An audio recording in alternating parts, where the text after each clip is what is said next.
Hi, everyone. I'm Sharon Kampala Porter, and I'm with the RIT Financial Literacy Team. And we are very excited to have our presentation today, Money Mondays, Building Your Financial Foundation with Colby and Quincey Fox. I will turn it over to them for introductions, and thank you so much for being here.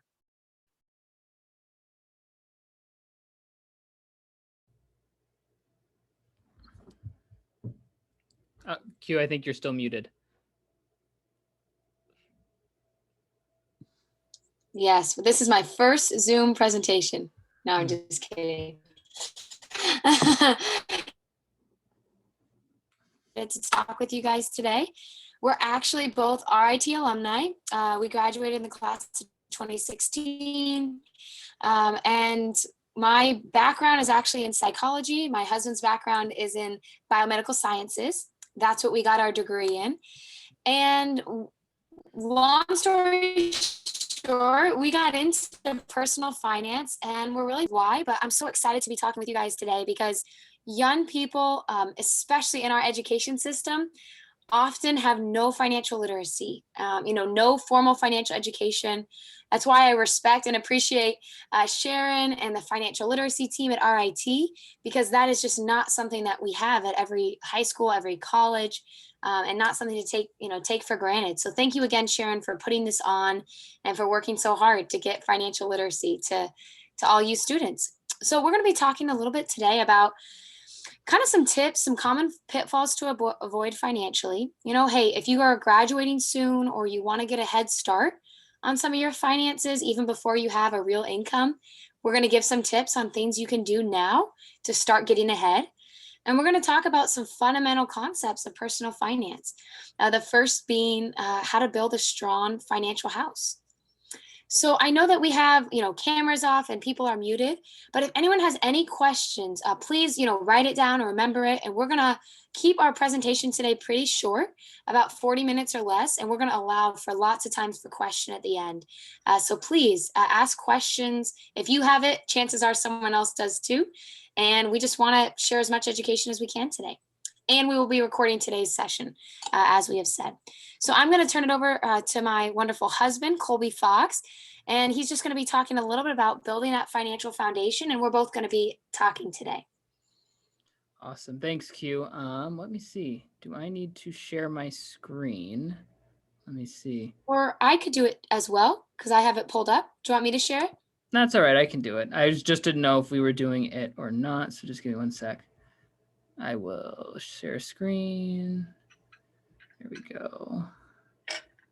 And let's get to the beginning. And where's present mode? Present. There we go.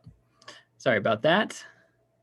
So as Quincy said, here's some of our contact information for you guys. In case you ever want to get in contact with us, we're very active on LinkedIn as well. So that's a really good place to be able to reach out and connect with us. There's our little logo that we made for LinkedIn too. So, and we can always send more information and connect, because a lot of stuff with personal finance, we're allowed to talk on very generic topics, but a lot of people have questions about their personal side, and finance is a pretty private matter nowadays. And we want to keep that confidentiality and make sure you get your questions answered, but we can't do that in front of a room with people, right? So if you want any of those questions answered, we're more than happy to do so. And there'll be contact information at the end for you guys again too. So building our financial house in the right order. So this is one of our fundamental financial concepts that we talk a lot about with our clients, because just like in anything, right? Whether it's a theoretical house, right, or an actual physical structure, it has to be built in the proper order, or else it's going to be messy and expensive to fix, right? If you try to build a house and forgot electrical, or you forgot to put the plumbing in, it's going to be extremely messy to be able to fix that. You can't put a roof on a house that doesn't have any walls. And it's the same thing with our financial house. Too many people try to skip steps along the process without realizing that later on, that's going to be the problem, right? It's going to come back to bite you in the butt. And so with our financial house, the foundation of our financial house is income, right? We can't have a financial house if we don't have money coming in. Now, most of the time when we talk with people, we don't need to tell them you need to have a job, you need to have money coming in. It's pretty self-explanatory in our society today, right? So what we always usually talk about is income protection. right? Because we need to protect the income that we do bring in.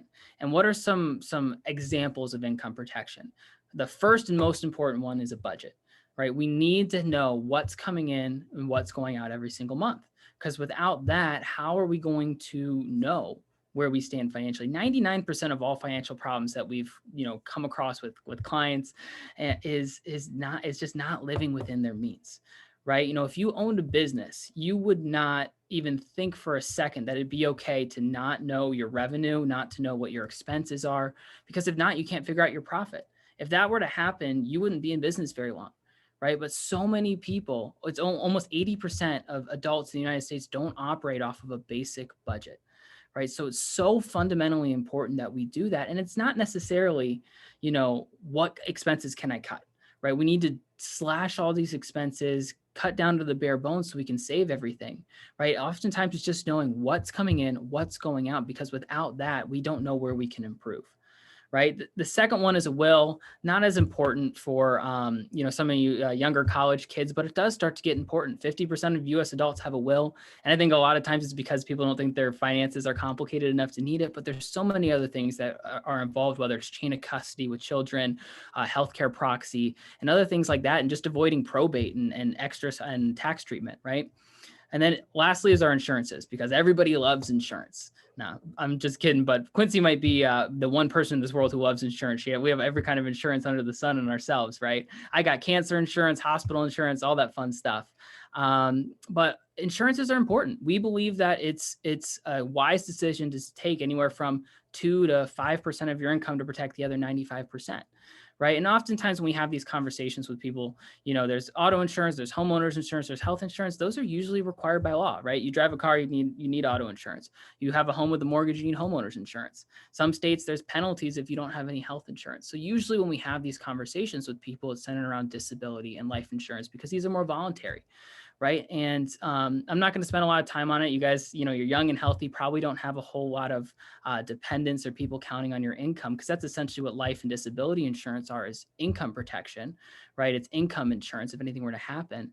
But just a quick note on those is never buy insurance that has life insurance that has a cash value, that has a savings product attached to it, right? Those are 99% of the time, those are better for the agent who sold it and the company who sold it rather than for the client. Right. And then also know that work insurance, simply having insurance through your work, isn't enough, because there's so many extra stipulations that are required to meet that. So the whole point of life insurance is to have something that your family can count on, that you can, it's peace of mind. Right. So we don't want to have to jump through a whole bunch of hoops. There's a reason why work insurance is either free or it's extremely, extremely inexpensive. Now, the second level of our financial house, getting that. There we go. Oh, there we go. Is our emergency fund, right? An emergency fund is exactly like what it sounds. It's a pile of money in case an emergency were to happen. And they recently did a study and they found that 5 to 7 times in our life, there is going to be an incident that is going to cost between $10,000 and $20,000, right? So we're going to have an emergency 5 to 7 times in our lifetime where we're going to need a pile of money to pay for it. And if we don't have a pile of money, if we don't have money set aside in an emergency fund, how are we going to fund that? 99% of the time, it's credit cards, it's loans, it's debt, right? And we always talk to our clients, we want people to operate off of a cash cycle versus off of a debt cycle, right? So it's so fundamentally important that we have these accounts, because if not, this is how people get into trouble, right? Well, as I said, where people skip steps, this is one of the most commonly skipped steps. So what do? Then they accrue credit card debt, they take a loan out from their 401k, and it comes back to bite you in the butt. I can't tell you how many times I've sat down with clients and they still have ambulance bills left to pay, right? And you'd think that those would be, not too bad of debts, but they charge like 27% interest. And, wrong way. Now, as we move further up, we have debt elimination. I'm not going to spend too much time on this because I believe Quincy's actually going to talk some more about debt stacking later on. But one of my favorite quotes actually comes from Dave Ramsey. He says, "You can stumble into debt, but you can't stumble out." Right. And I just think that's so profoundly powerful, because most people don't, when they start their lives, they're not, I want to get into debt, I want to fail financially. Right. But life happens. You get busy, you increase your spending and you wake up and all of a sudden, the average person has $16,000 of credit card debt. The average American has over $160,000 of debt. right? It starts to happen. But if you don't have a plan to eliminate that debt, if you don't have a plan to be debt free or know when you're going to be debt free, the odds are it's never going to happen. And the statistics support it. The average American dies with over $67,000 of credit card debt. Sorry to throw statistics out on you, but it's just, but we talk about this a lot because everybody acts like they're the exception, but statistics at the same point don't lie. Next up, I hit the button again, is having a savings plan, having a long-term wealth building account, right? We always talk to our clients about having 3 fundamental accounts. And what those 3 fundamental accounts are is, number one is the emergency fund. You'll notice Quincy and I, if you talk to us for a long time about finances, we're very repetitive. We stress on the same things over and over and over again. It's kind of like if anybody's ever been involved in sports, how coaches always talk about the fundamentals. A lot of people overcomplicate personal finance, right? It doesn't have to be complicated. Oftentimes it's just getting the fundamentals down and working them over and over and over again. So the first one, like I said, is emergency fund. The second one is retirement savings, right? These are our long-term wealth building accounts. It's going to be in a tax advantaged account. All those fund 4-letter, 3-letter, designations, 401ks, IRAs, 403bs, that's usually these accounts, right? And the purpose of these accounts is we can invest a little bit more aggressively, take advantage of either tax deferred or tax-free growth, and build our wealth over time. And this is how the vast majority of Americans are going to become wealthy and how they're eventually going to come into retirement, especially as pensions are being phased out and Social Security. Nobody knows what's going to happen with that in the next couple of years. And then the last one's a midterm account. Because if you look, we have the emergency fund, which is the immediate. We have the retirement, which we can't touch until 59 and a half without penalty. So how do we fund the middle? And that's where the midterm account comes in, because most people, if they're saving for a house, they're saving for a car or a larger purchase, they're just going to put that in a bank, which, is going to get, nowadays, 0.3%, which is still technically historically high, but still is not great. So we need an account that we can save, because if you're putting that money aside for 2, 3, 4, 5, 6 years, you're losing out on a significant amount of money through interest, right? So there's accounts that we can put people in that earns that interest tax-free, right? It is extremely liquid that if you need to access it, you can, right? So it's so important to have these 3 to work in conjunction, right? Because if you don't, if we always talk about it as like laminated wood, for those of you, movie fans, if you've ever seen Planet of the Apes, like they talk about apes apart is weak and he snaps a twig, but then he has 3, 4 twigs together. He says together strong and you can't snap it. It's the same thing with our accounts. And then lastly, I keep clicking the wrong button, is the goals, the dreams, and the fun, right? We don't want to neglect this area, because it's just like going on a diet, right? If you go on a diet and it's super extreme, you're doing Whole30, don't cut it, you can't allow anything into your diet, you're going to cheat. And the second that you cheat, you're going to feel bad and you probably are going to give up on the diet, right? I guarantee you, I would bet every single person on this call has not followed through on a diet they said they were going to. So it's so important to build in a healthy lifestyle. And that's the same point with having a financial plan, is having a healthy lifestyle, because we don't want you to pinch pennies every single day. That's not healthy. But you can't also be living above your means, because that's going to catch up to you as well. So it's got to meet somewhere in the middle and build a plan that's going to be able to fit for your specific needs, right? And that's why it's so important to have a plan. Right. And I think that's it for the financial house. And Quincy's going to go a little bit more into depth as far as savings and why it's so important to get started young. Absolutely. And pretty much everything we're going to talk about today, we can come back to the financial house. Those are our fundamentals. But I wanted to encourage you guys, if you haven't already and you have the means, to start investing early, or at the very least, start educating yourself on the benefits of saving early. Have you guys ever heard someone who's, maybe middle-aged or older say, gosh, I just regret putting so much money away in my IRA when I was young. Oh, I just hate that. I have $1 million. I just wish I should have just waited another 10 years, right? No one's ever said that. No one that I've ever met.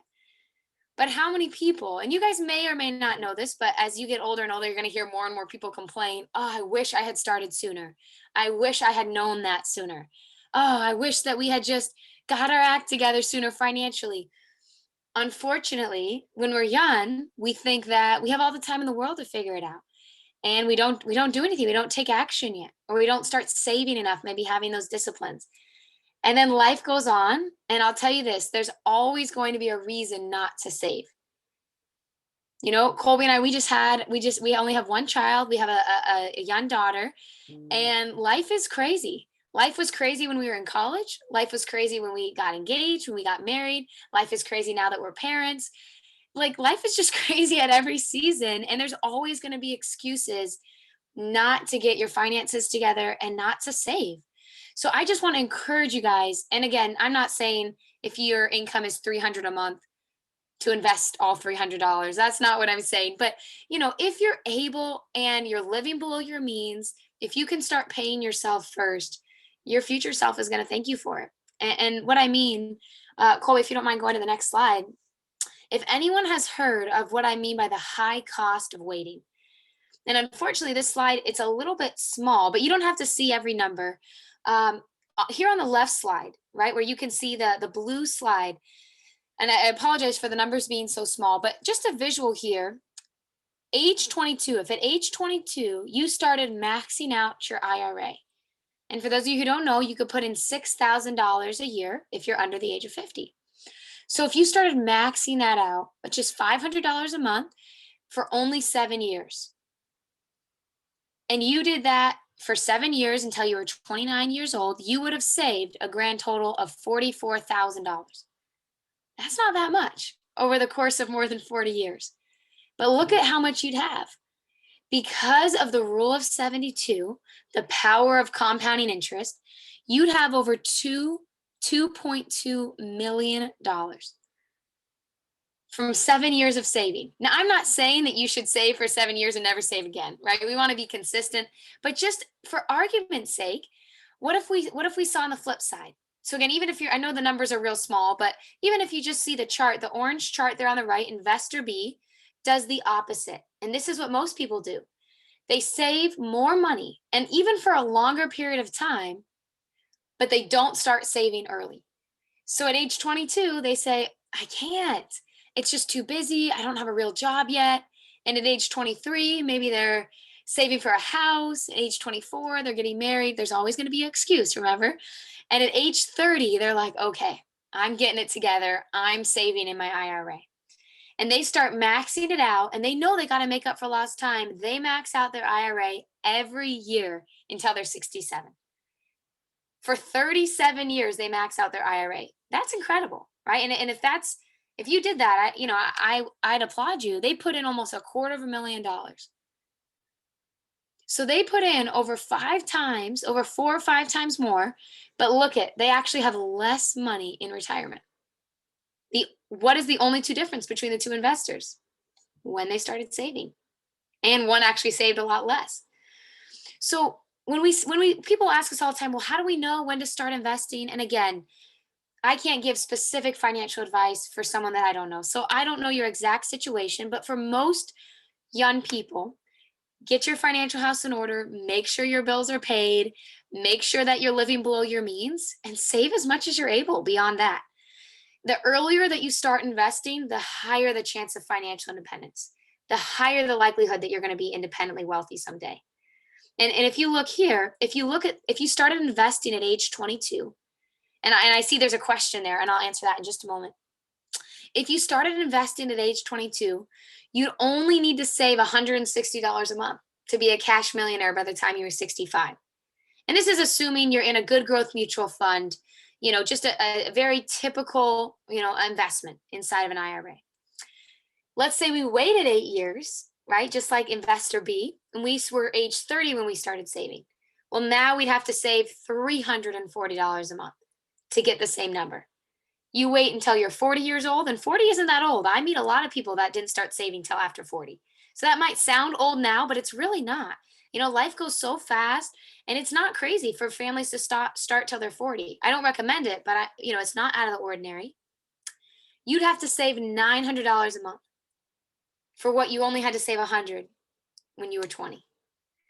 So hopefully this gives you guys a picture. This is just one very small example, but gives you guys a picture of, how easy it could be to fall behind. And it looks like Anna Marie asked, what's the interest rate behind that? So Anna Marie, that's a great question. And of course, this is just an example, but this is like, if you were to ask me that and you said, hey, I want that, I want to get a 9% rate of return. There's a lot of vehicles out there. And while I can't give specific investment advice, I will say historically, the average growth mutual fund which, is invested in the S&P 500, our US economy, has averaged a little bit less than 12%, about 11 and change. Colby would know the exact number, 11.9, 11.8, something like that.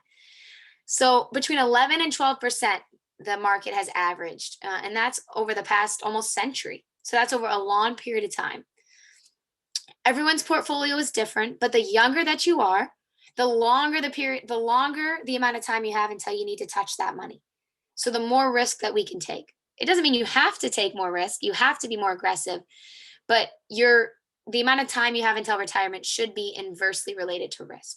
So you could take more risk if you were comfortable because we have that time.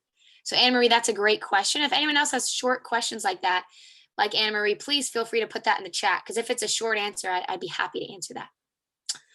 So hopefully that makes sense. And, and we're such an advocate of just paying yourself first.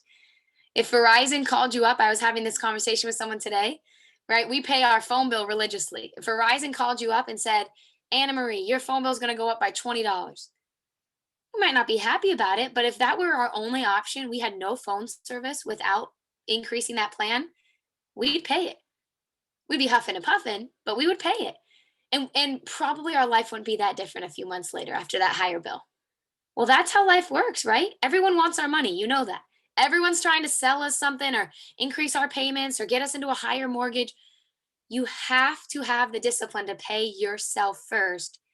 And I'm not advocating not paying your bills, but you have to have the same respect for your own pocket, your own savings account, as you do for all your bills. RG&E doesn't care about your family, right? So you got to make sure that you're taken care of first. Hopefully that makes sense. I'm going to go to the next slide. And Colby's going to talk to you guys a little about debt stacking. There we go. Yeah, that's such a great topic. And one thing I wanted to touch on before we just moved over onto debt stacking too is with investing, what do I invest in? I think that's a really important topic in today's age, with the prevalence of, they've made investing much more accessible to the average person. Robinhood and M1 Finance and Webull and all these different sorts of accounts that allow people to trade stocks and enter the market very easily. And the majority of users are typically younger people.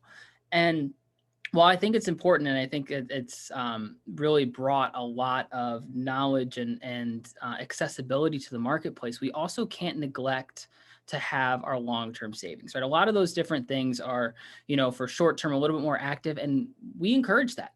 That's totally fine to have, some stocks that you're trading, but never for the money that you're counting on for your retirement.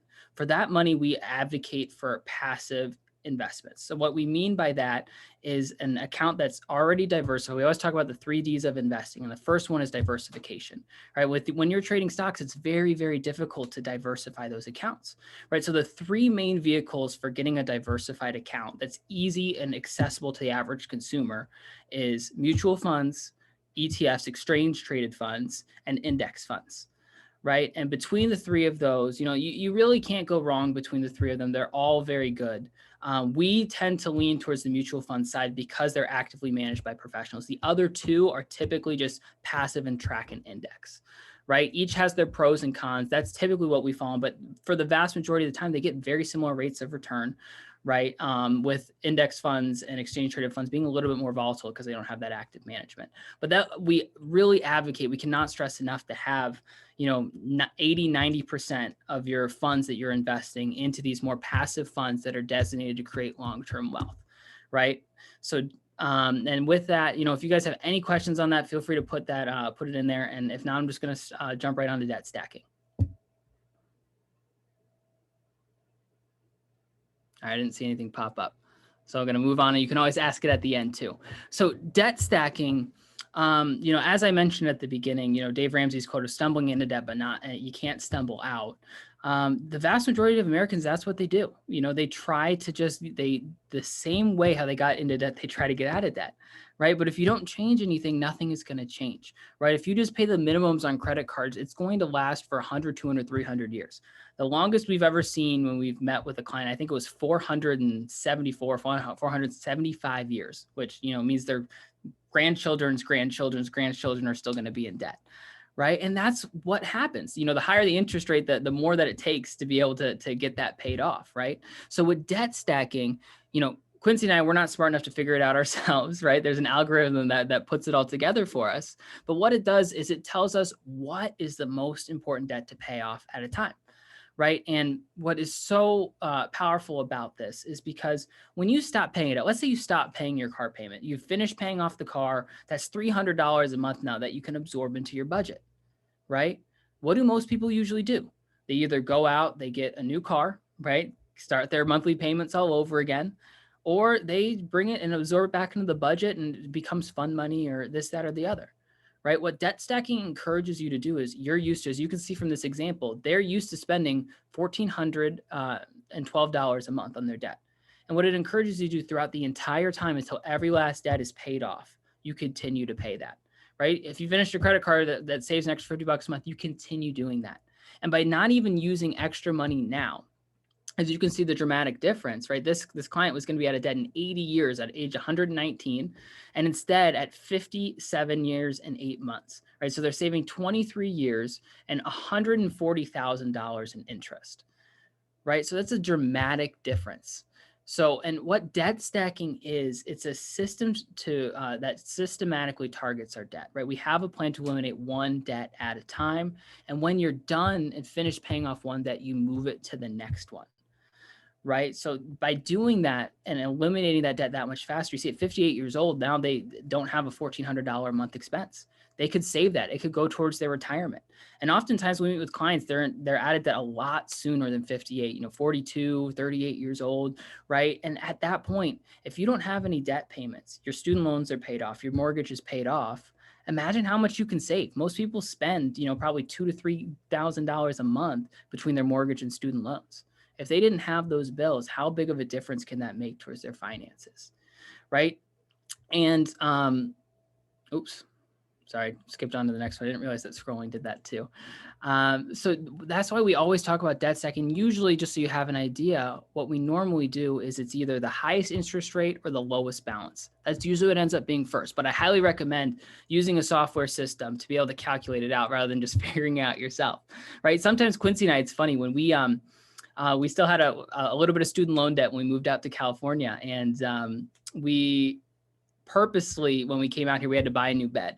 And instead of buying the bed outright, there's something called a firm, right, which finances like all those different little purchases. And it was 0% interest. We pay off the bed in 6 months. But instead, the reason we did it was because it was going to add to our debt payments, right? It was like $120 or $140 or something like that a month that now got absorbed into our debt stacking plan and accelerated our debt that much further, right? And it's insane, as you can see, how quickly it can. Dave Ramsey calls it debt snowballing. It's very similar. And I kind of like that terminology instead of stacking snowballing, because as you can see, as it starts to roll down the mountain, it gets bigger and bigger and bigger, and it goes much faster.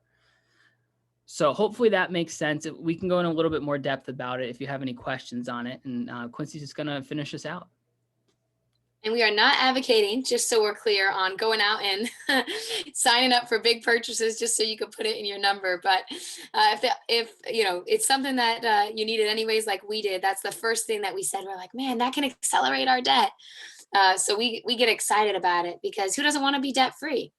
And, and I don't know, who I'm talking to, but I'm sure that a lot of you, if not all of you, maybe have student loan debts.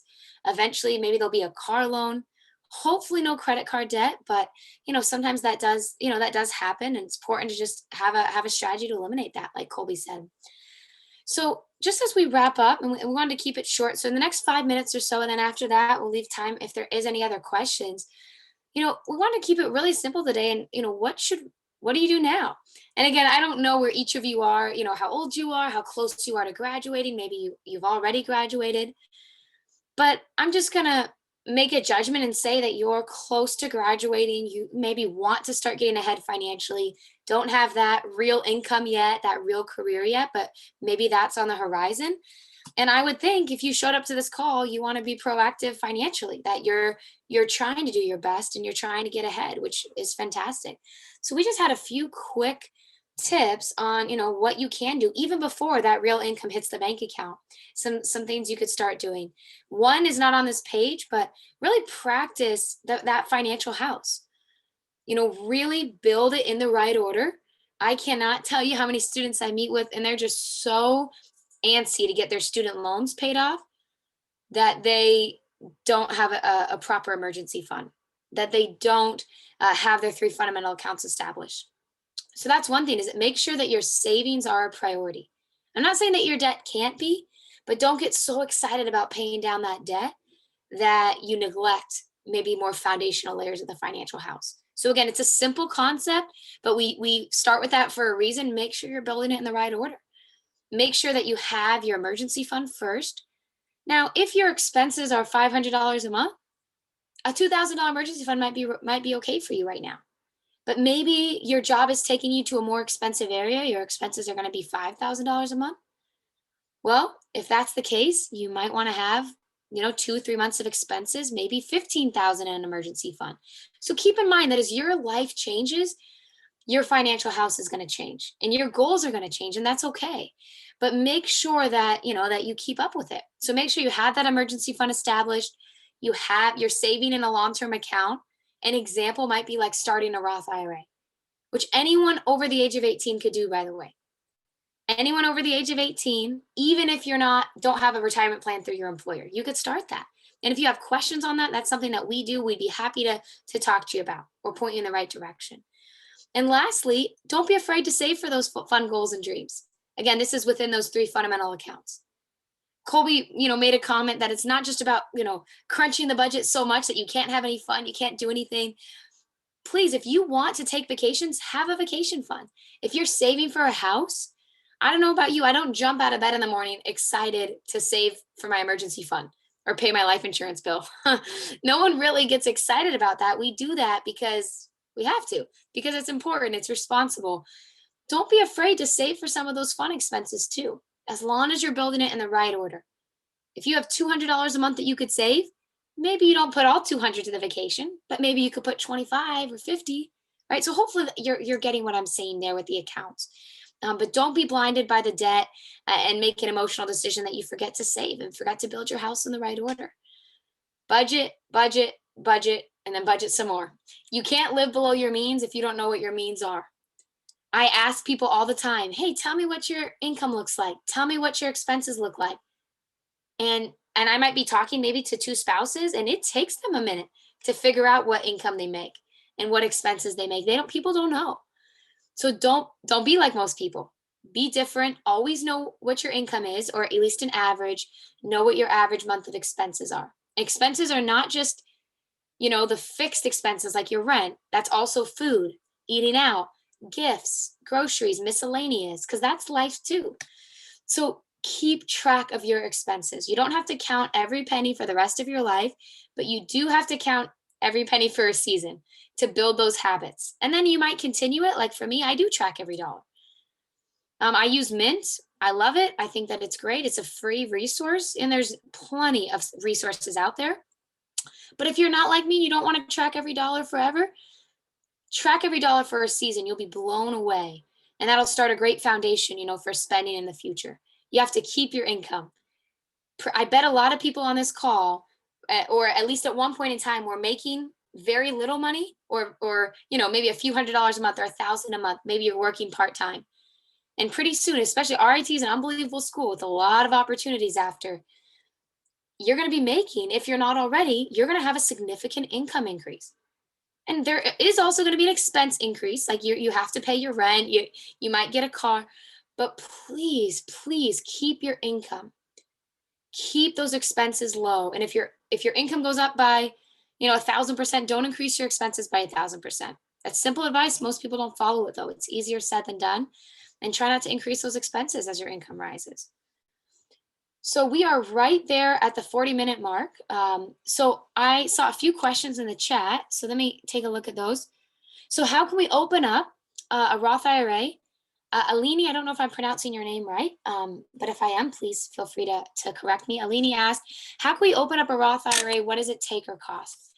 So a Roth IRA, you can open up with any independent broker. So like a company like Fidelity or American Funds or Franklin Templeton, there's not a lack of companies out there that can help you with that.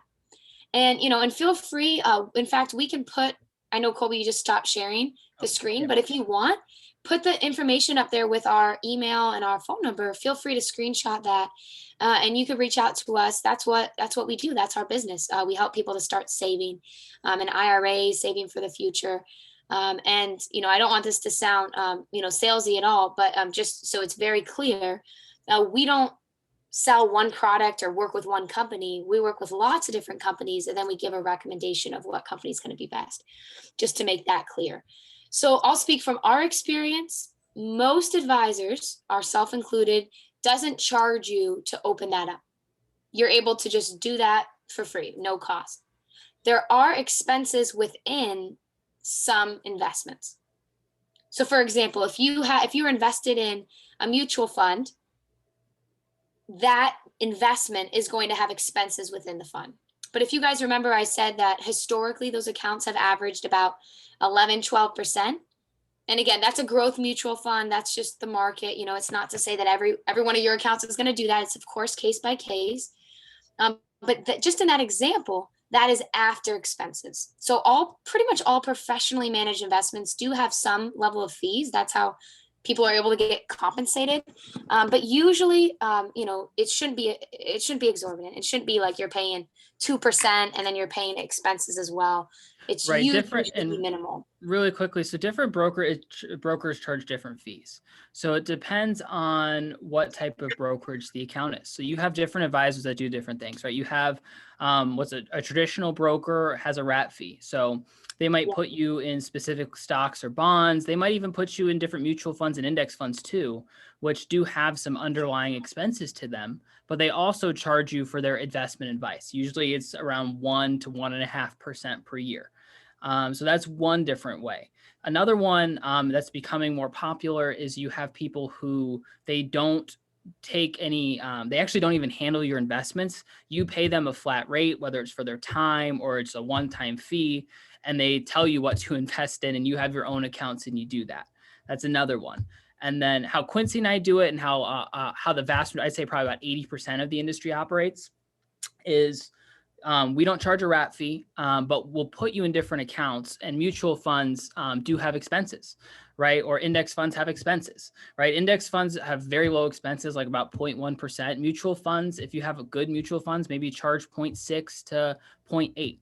Anything over 1% in fees is excessive, and you shouldn't have to pay that much. But we also don't want to be too afraid of fees, right? That we only invest in our own stocks, because nobody does anything for free. Right. That's a really important thing to note. Nobody does anything for free. If you don't think somebody is charging you, if you don't think there's any fees, there are. Right. And the more hidden or more obscure that it is, usually the more they're taking advantage. So somebody who's upfront and talks about the fees is a good thing. And that's part of the reason why we love mutual funds. They display exactly what their expense ratios are, and you don't put anything else inside of it. Now, as far as like different brokers, like you're not going to go to a Fidelity or a Charles Schwab or all these different places. Usually they all charge the same, as far as it's like a $25 to $40 a year fee to have an account open on their brokerage. Other than that, it depends on if you work with an advisor and the expense ratios of the investment vehicles you have in your account. And that's also another reason why it's important to work with a professional, though, because you could pick a fund that has a great track record and you see the rates of return, all this sort of stuff, but you don't look at the expense ratio of the account, right? That's one of the key things we always, everybody when they talk with us says, what's the rate of return? What's the rate of return? What's the rate of return? And it's important, but it's not also the most important thing, because no advisor, no person is going to look to try to get into an account that's performed worse than the rest of the market, right? It's like the same thing if you try to go buy a car, nobody's going to try to sell you a car that doesn't have wheels or they're square wheels, right? But you need to make sure with that, there's different things to keep an eye out for that are much more important, that show, because you can always go backwards and see what's performed the best. You can go back to 2008 and find things that did 28%. Right? You can find things that did very, very well during periods, but hindsight's 2020. So there's certain metrics you look for that we talk about, and it's a little too complicated to talk about today, right? That we look for in accounts that show, okay, it has a solid track record, but how do we know it's going to continue? How do we know it's going to be successful moving forward? And there's other things that, like I said, the rate of return and expense ratio is one of those big things. You know, expenses are necessary, but we also don't want them eating through the account. And then hopefully that answered your question on that. Yeah, and then that answered also, I don't know if you saw Claudia's question, but that answered her question as well. That's what got me started was Claudia's. Perfect. And then Anne Marie said, just to clarify about debt stacking, you're paying all your debt payments off each month, but targeting specific ones until it's paid off. Then once that loan is finished, dedicate the same amount to the next one. So yes, so Anna Marie, what you're doing, and again, there is an algorithm, so we can't say it's always the highest interest rate or it's always the lowest balance. But let's just say you have 3 debts. Let's say you have a credit card, a car loan, and a student loan, just to keep it easy. And you know, there's an algorithm and you do find out you should be paying down that credit card first. Well, what you'll do is anything extra that you want to put towards your debt every month, if anything, you'll put just towards the credit card. You'll maintain the minimums on the car loan. You'll maintain the minimum on the student loan. You're not neglecting to pay those, but you're not paying a penny extra. If your student loan is $498, we wouldn't advise you to pay $500. We would say, if you want to spend $2 extra, put it to the credit card. And then once the credit card's paid off, let's say there was the minimum payment on the credit card was $100. We would take that $100 a month and we would do an extra $100 to the car loan, if that was the right order, of course. And then you'd maintain the minimums on the student loan until the car loan was paid off, and you'd stack it down. So I believe that is what your question said, so that you are correct, if that's what you meant. So you're going to maintain the minimums and everything. You're going to accelerate one. And for people that might have 10 or 12 debts, it's going to snowball and it's really going to accelerate. When Colby and I were paying down our debt, because, you know, this is a story for a different day, but when we, you know, were first starting out, you know, we've been doing this about 7 years, working, you know, with Primerica. And before that, we made a lot of really bonehead financial moves. That's one of the reasons we wanted to do this, is we wanted to help other people, just like someone helped us. And we made a lot of mistakes, like we all have, right? And so we were paying over $2,000 a month to our debt, but we were able to stack. We were able to save tens of thousands of dollars in interest just by debt stacking. And debt stacking is incredible because it's not a product. It's not a program that you sign up for or something that someone's going to sell you. It's just a strategy that you can use. And there's free calculators out there left and right. I mean, it's just an incredible resource. And it's not to say that you guys can't also consolidate your debt, or there might not also be another great debt resource, but this one's free. So I recommend taking advantage of it and keeping that money in the budget as long as possible. So Thanks, Anna Marie, for asking that question. And 2 quick things to note just from that. When she talks about accelerating, what a lot of people do with their debt is they'll pay the minimums and then they might pay an extra $50 here, $25 here, depending on if they have anything extra at the end of the month. Right? You can't really accelerate the first debt if you're only paying the minimums, right? But you can roll that into the next one. So you can only really accelerate it if you're going to be putting more towards the minimum payment, if that makes sense. And then also, since Quincy was talking about our own mistakes too, and she also mentioned debt consolidation, just so you know, credit consolidation and credit counseling are not the same thing, right? So Quincy and I, we wanted to consolidate everything into one account when we graduated from school, actually, and we did credit counseling, right? It put it all into one different account, but credit counseling is they negotiate it back with them. They close your accounts, but it still shows a debt balance. Consolidation is opening up a whole separate different account that you only pay towards that account. So you might be paid, you pay only one payment towards it, but have very different implications on your credit, right? Credit counseling tanks your credit because it shows your utilization as 287% because the cards are closed, the loans are closed, but you still have a balance. Right. So that was one of our biggest mistakes. The other thing with credit counseling, you can't pay it off sooner. There's penalties for paying it off sooner. So you could get locked into that for 5 years where it destroys your credit. Right. And normally with credit or debt consolidation loans, you can pay that off. There shouldn't be any early termination fees. You should be able to pay that off quicker if that's what you want to do. Right. So that was just one. That was a personal mistake that we made coming out of school, consolidating student loans, credit cards. We put it all, lower the interest rate to 3%. Like, this sounds great. We're still paying that off because of it. You know, we're still paying it off. There's a lot of predatory products out there, and we can't be naive. And that's what kind of the comment Colby made early on in the presentation with life insurance is there can be good ideas, and even, where there's good products, but there's also products that, are meant to make the salesperson a lot of money and aren't always in our best interest. So the more that you guys can educate yourself, the better off you're going to be. That was a great question. Thank you guys for engaging. Does anyone else have any questions about anything that we talked about, or really anything in the realm of personal finance? I'm going to give it, another 30 seconds or so, just in case anyone's typing, anyone has any questions. But other than that, that was our intention today, answer any questions that you guys have. Hopefully you guys learned something that you didn't know. And, you have our information up here if you have any questions. You also have a lot of resources through Sharon and the RIT.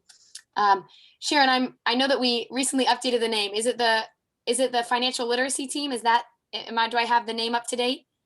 You are correct. RIT Okay. Financial Literacy. I love it. Okay, good. I was like, I know we changed the name recently. I don't want to be promoting something that doesn't exist.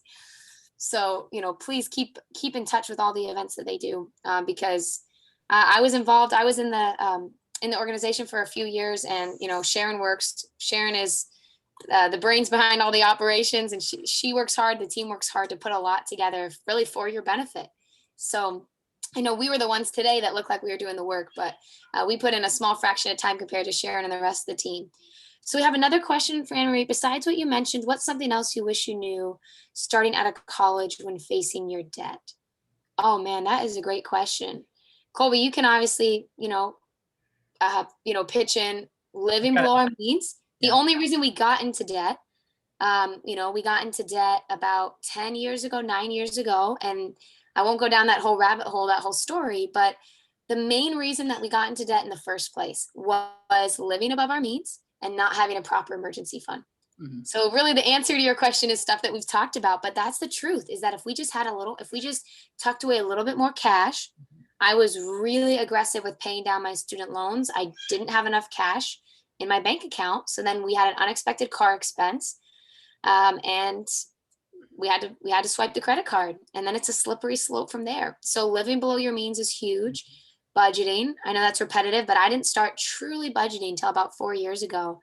And I've been doing this for 7 years. So I was a financial professional for 3 years when I still wasn't taking that so seriously. You have to take it so seriously, and know where all your money is going, at least again for a season of time, to kind of instill those good habits. And Colby mentioned the credit counseling. Colby, can you think of anything else that, just things that we wish we had known about eliminating debt? Definitely. I mean, the biggest thing, well, obviously you kind of already mentioned, the biggest thing is don't get in debt, right? I mean, obviously when you're coming out of school, you already have student loan debts for most of us, right? But it's so much easier to not get in debt than it is to get in debt and then claw your way out. Right. It's so much easier just to live within your means. But as far as just like with your debt and facing the debt you already have, I mean, it is a challenge. It's an uphill struggle. College students come out of school now with the equivalent of a mortgage. And what I would encourage you is, one of two things, and it all depends from situation to situation. If you come out and you get, and you have a job that, you're making decent money, $40,000, $50,000, $60,000 a year, I would encourage you not to do the income, because they have income-driven repayment plans, right? Which you could decrease your load early on, but it increases your load later. What a lot of people don't realize is even though you don't have to necessarily pay, you're not paying towards it yet, the interest is still accumulating, right? And it's compounding slowly over time, and it becomes significantly more than maybe the debt you accrued in the first place. At the same point, if that's your only option, right? If that's your only option and you need to do income-driven replacement and you maybe aren't making very much, you're only able to, because, the job market, especially right now, is not very good. It's, aside from 2008, it's probably the worst time to come out into the job market nowadays, is take advantage of the program and also invest, right? Know the way, have a full financial plan. Because like Quincy said, when we came out, we had a joke when Quincy was in school, she got uncomfortable if her bank account was more than like $2,000 and she'd find something to spend it on. Not like, not safe. Sorry. What I'm trying to think of the word, not frivolous, not unresponsible, right? But there'd be like something with the car would break down, or she would pay off her student loans. Quincy paid almost all of her student loans off before we even graduated, but then it also put us in a cash crunch when we got out of school, right? So it's such a balance. That's, I guess, the biggest thing I could say is a balance is, so sorry. Yeah. For the income driven replacement plans, it's once again, it comes down to a personal situation. For some people, I know it's kind of tricky saying to do it or not to do it. If you're able to secure a good job, what I would just kind of basically say is if you're able to secure a good job coming out of school right away, I wouldn't do an income-driven replacement plan. And I would make sure to try to pay those off quickly, right? And pay what, and just have the plan, which is, 5-10 years and get that paid off quickly, right? But at the same time, a lot of students are coming out of college now who, they aren't able, the statistics, I think it's like 50% of college grads get a job and 50% of those get a job in their field, right? So 25% of people are getting a job when they graduate in their field, right? So you might not be making as much money as you want. And if you need to take advantage of an income-driven replacement plan, you can. You just need to be aware that the interest on your loans are still accumulating even while you're not paying. It's not like they're forgiven and they're sitting there and they're ready to go when you're ready to pay. That's not what happens, right? But it's just such a balance of, you don't want to put too much towards your loans because you also need to save, right? If your student loans are 6%, but you can get 9-12% in your investment accounts, right? That's a win, right? You're leveraging less interest to earn more interest, right? But I can't give specific advice on to say not to do it or don't do it because it so depends on your specific situation, right? But you just need to be aware of what's going on between the two of them. Some income-driven replacement plans are good because it helps people who need the help, but it's also bad because that's how we get people who are 40 years graduated from college and still haven't paid off their student loans. That's how people's student loan debt double and triple down the line because they never built it into their budget. They never started paying it down. And now all of a sudden, instead of the $20,000 when they got out of school, they now owe $80,000 because interest has been accumulating. So hopefully that makes sense. And, one just quick thing to add is that Anna Marie, and for anyone else who was maybe wondering that, if you're able to establish and save monthly in your 3 fundamental accounts, like you're maxing out an IRA, you have an emergency fund, you're saving in your vacation fund, and you still have money left over to pay the full student loan payment, you probably should. Yes. But like Colby was saying, if it's getting in the way of other goals, if you're like, well, if I do the income plan, I could have my 3 fundamental accounts. If I don't do the income plan and I do the higher student debt number, it's going to compromise the other areas of your financial house. Then it might be in your best interest to do it. So think about the financial house and make sure those boxes are checked.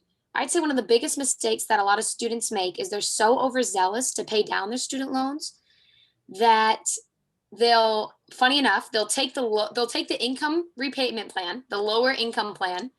So they'll put less to their debt monthly, but then when they get a $4,000 tax return, they'll put all of it to their debt. I'd recommend the opposite. I think it's better to tuck a little more money to your debt. Again, for most people, I can't give you specific advice, but in most cases, if we can be consistent in paying that down and then take those maybe little lump sums, like if we get another stimulus check, try to save and invest as much of that as possible. So it is a case by case, like Colby was saying, but think hopefully that's probably one of the most frustrating things. I know. As you kind of talk, is blanket advice is very difficult to give when it comes to finances, right? Because everybody's situation is different. And being able to actually, even if you just blurted it out and told us what it is, it still takes time to be able to come up with a plan that's going to be able to fit for you. And that's why it's so important to take the time, right? By yourself or with a professional, right? There's a lot of professionals like Quincy and I who we don't charge anything for what we do to be able to help with these sorts of things. Right. And develop that plan. So I encourage you to take the time to figure that out to what's going to fit for your individual situation, because every single person's different, right? Blanket financial advice is usually not very good, right? Because nobody ever really fits that stereotype and fit, you got to fit. Usually people are on two ends of the extreme and miss out on the middle. That's supposed to be the generic. Now, does anyone else have any questions? We want to be respectful of time. We're almost here at the hour. So appreciate those of you that asked questions, and we still appreciate those of you who didn't and came and listened. Hopefully you got something, you learned something you didn't know, and you're a little bit more financially literate than you were an hour ago. So really appreciate, you all coming and spending time with us this evening. If anyone else has any questions, speak now, forever hold your peace. No, feel free to reach out if you have any questions, and there's lots of resources on Money Mondays too. This is Sharon. I just wanted to thank Colby and Quincy for joining us tonight and sharing their advice and all their knowledge on financial literacy. It's a perfect segue from the topic we were just talking about to promote our next Money Mondays session. It will be on the 19th of April at 4 p.m. You can register in campus groups. And this is a pretty timely topic given these questions. It's student loan acknowledgement, know what you owe. And we have Kelly Swartout, who is an assistant director in RIT Financial Aid. And she will be walking you through the federal student aid website and helping you to navigate and to understand what you owe, interest rates, repayment plans. So if you do have student loans, this would be an excellent session to sign up for next week. Thank you again, Colby and Quincy. Everyone have a great night. Thanks. Have a great night, guys.